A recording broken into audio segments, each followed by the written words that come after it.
Good morning সবাইকে। এখানে আমার সকালবেলা আমি জামা কাপড় কাচতে দিয়ে দিয়েছিলাম। তো এখানে আমার স্নান করা পুজো টুজো হয়ে গেছে। তো জামা কাপড়গুলো কাচা হয়ে যেতে আমি এখানে মেলে দিচ্ছি। এখন কিছুদিন কি হচ্ছে, সকালবেলা দেখতে একটু চাপ থাকার কারণে না ভিডিও নেওয়াই হচ্ছে না, তাই যেখান থেকে পাচ্ছি ওখান থেকে ভিডিও নিচ্ছি সময় হলে আর কি। তারপরে এখানে আমি মাছ এনেছিলাম 2 রকমের। তো চিংড়ি মাছও ছিল, পাবদা মাছটা রেখে দিয়ে তো ভাবলাম আজকে চিংড়ি মাছই করব, তাই মাছটায় বরফ গলাতে দিচ্ছিলাম। তো এরপর একলা ছিলাম, ব্রেকফাস্ট কী করবো, তাই আলু ভেজে নিচ্ছিলাম মুড়ি খাবো বলে। এরপরও চলে গেছিলাম মাছগুলো বরফ ছাড়ানো হয়ে যেতে, মাছগুলো আমি বেছে নিচ্ছিলাম, কারণ চিংড়ি মাছের ভিতরে যে সরু কালো মতো নোংরাটা থাকে না, ওটা ফেলে দিয়ে খাওয়াই ভালো।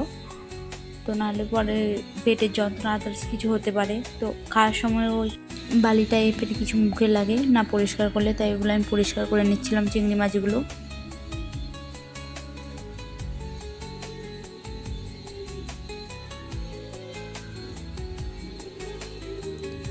এখানে আমার সমস্ত চিংড়ি মাছগুলো পরিষ্কার করে নিয়েছি।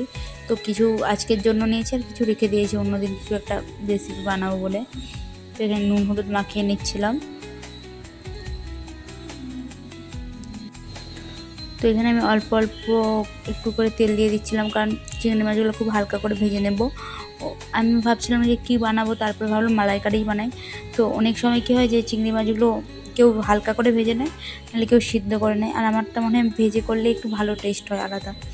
তো এখানে আমি তাই ভেজে নিচ্ছি মাছগুলোকে।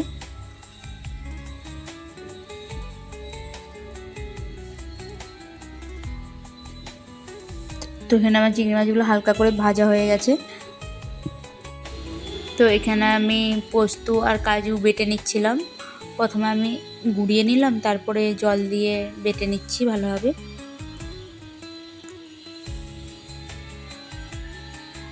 তারপরে আমি এখানে পেঁয়াজও বেটে নিয়েছিলাম।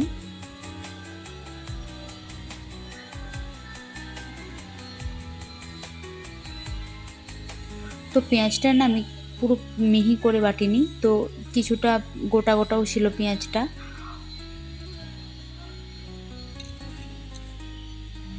এতে কি হয় যে পেঁয়াজটা তাড়াতাড়ি এবং খুব ভালোভাবে ভাজা হয়ে যায়। এখানে আমার মশলাটা হয়ে গেছে মালাইকারির। তো ভালোভাবে কষিয়ে নিয়ে আমি এবারে এর মধ্যে দিয়ে দিচ্ছিলাম নারকেলের দুধ। নারকেলের দুধ দিয়ে কিছুক্ষণ ফুটিয়ে নেব। তো এইদিকে ভাবছিলাম যে আর কি বানাবো, তো ভাবলাম যে একটু বেগুন ভাজাই বানিয়ে নিই, তাই বেগুনগুলো কেটে নিচ্ছিলাম।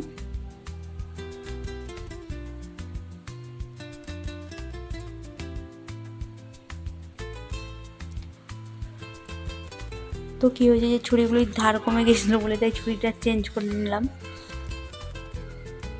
তো এখানে বেগুনগুলো কাটা হয়ে গেলে আমি ধুয়ে নিচ্ছি। এবার নুন হলুদ মাখিয়ে দেব।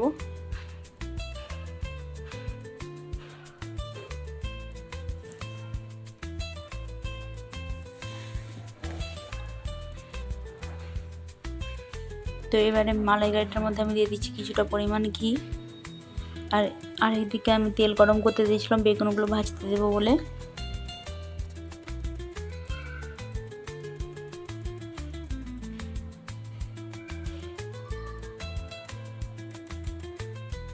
তারপরে এখানে আমি দিয়ে দিচ্ছিলাম অল্প একটু গরম মশলার গুঁড়ো। তো এইটা না আমি বাড়িতেই বানিয়েছি, তো অল্প একটু দিলে না খুব দারুণ গন্ধ বা স্বাদটাও চলে আসে, তাই অল্প একটু করেই দিই আমি। আর বাড়িতে গরম মশলা বানানো একটা আলাদা ফ্লেভারও আসে কিন্তু।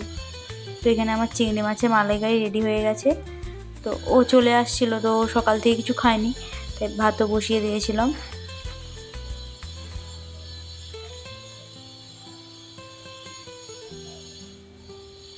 এখানে চালটা ধুয়ে নিচ্ছি। তো প্রেশার কুকারে বসাবো বলে এখানে পরিমাণ মতো জলও নিয়ে নিচ্ছিলাম।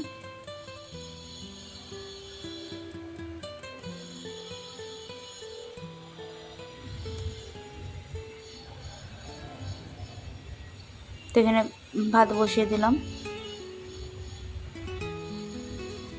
তারপর আমরা ভাত খেতেও বসে দিলাম। তো বানিয়েছিলাম মালাইকারি আর বেগুন ভাজা, আর কিছু না। এবার সন্ধেবেলার দিকে একটু বেরিয়েছিলাম, আমি মন্দিরে গেছিলাম আর ফুল নিতে গেছিলাম।